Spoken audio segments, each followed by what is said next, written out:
Novocaine is a mild-mannered introvert with congenital insensitivity to pain with anhidrosis. He can't feel pain, heat, or cold.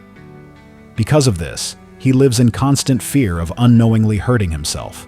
Nathan works as an assistant manager at a trust credit union in San Diego. He has a crush on the new teller, Sherry Margrave, who seems to return his interest. However, Nathan is hesitant to pursue anything due to his condition and inexperience with women. One day, Sherry accidentally causes Nathan to spill hot coffee on his hand and wrist. She feels terrible and invites him to lunch to apologize. At lunch, she offers him a bite of her cherry pie, proudly claiming it's the best in the city. Nathan declines at first and explains his condition, but Sherry insists. He tries it and is blown away. Sherry invites him to her art show.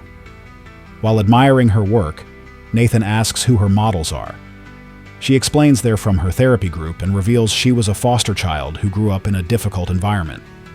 Later that night at a bar, Nathan runs into his middle school bully, who mockingly calls him Novocaine and jokes that he's surprised Nathan is still alive. Sherry gets revenge by tricking the bully into drinking a shot of extreme hot sauce. The two head back to Nathan's apartment where Sherry discovers he's covered in tattoos he gave himself, telling an unfinished story. When she asks why the middle isn't complete, Nathan says he hasn't figured out the ending.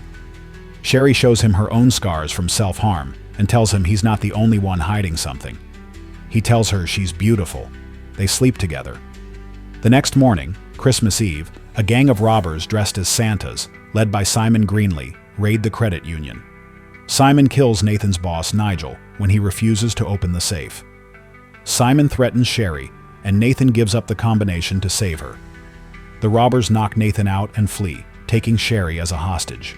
When Nathan comes to, most of the police are dead. One officer is still alive but bleeding heavily.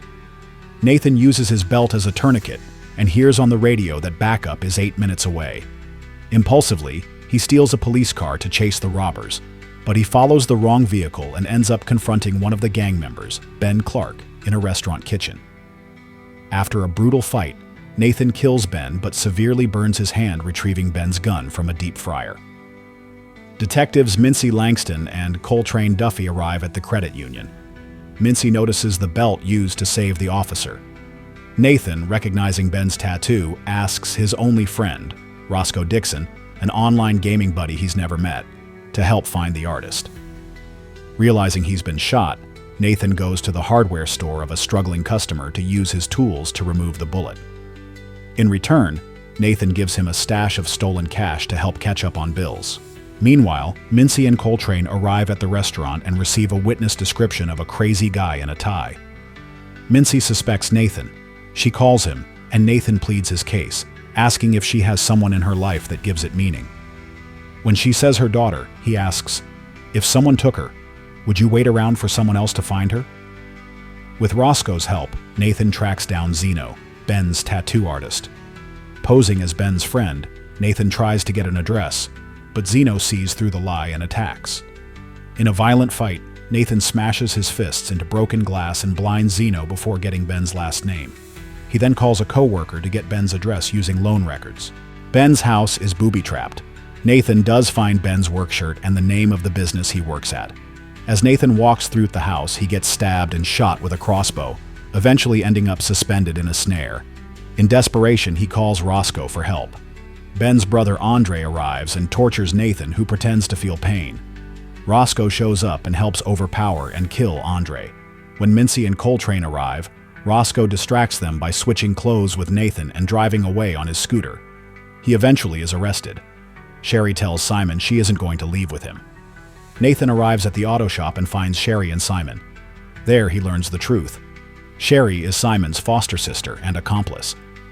She originally seduced Nathan to get the vault code, but developed real feelings and was horrified when Simon murdered Nigel. Devastated, Nathan is beaten by Simon, who tries to kill him by crushing his head with a car on a lift. Sherry fights back, trying to protect Nathan. Simon holds her at gunpoint, but is shot in the abdomen by Coltrane. Nathan and Sherry are arrested. While Coltrane is distracted, Simon, still alive, kills him and wounds Mincy. He shoots the paramedics and escapes in the ambulance with an injured Nathan in the back. Sherry escapes her cuffs and tries to flee in Mincy's car with Roscoe. Mincy insists on joining them despite her injury. Simon drives to the docks where a boat is waiting. Nathan regains consciousness, defibrillates Simon, and causes him to crash the ambulance. Sherry, Mincy, and Roscoe arrive, but Mincy is too injured to continue and gives Sherry her gun. Nathan and Simon fight. Simon breaks Nathan's arm just as Sherry arrives and shoots Simon. He recovers, disarms her, and starts strangling her. In a last desperate move, Nathan injects himself with adrenaline from the ambulance and kills Simon by impaling him through the jaw with his exposed arm bone, before passing out. 2 weeks later, Nathan wakes up in the hospital. Roscoe is sitting beside him, and Mincy arrives with a handmade card from her daughter. She tells Nathan that because he saved a police officer's life, and thanks to Roscoe's testimony, he's been sentenced to 6 months of house arrest and 5 years of probation instead of prison time. 1 year later, Nathan visits Sherry, now nearing the end of a short sentence for her role in the heist. They share a cherry pie, just like on their first date.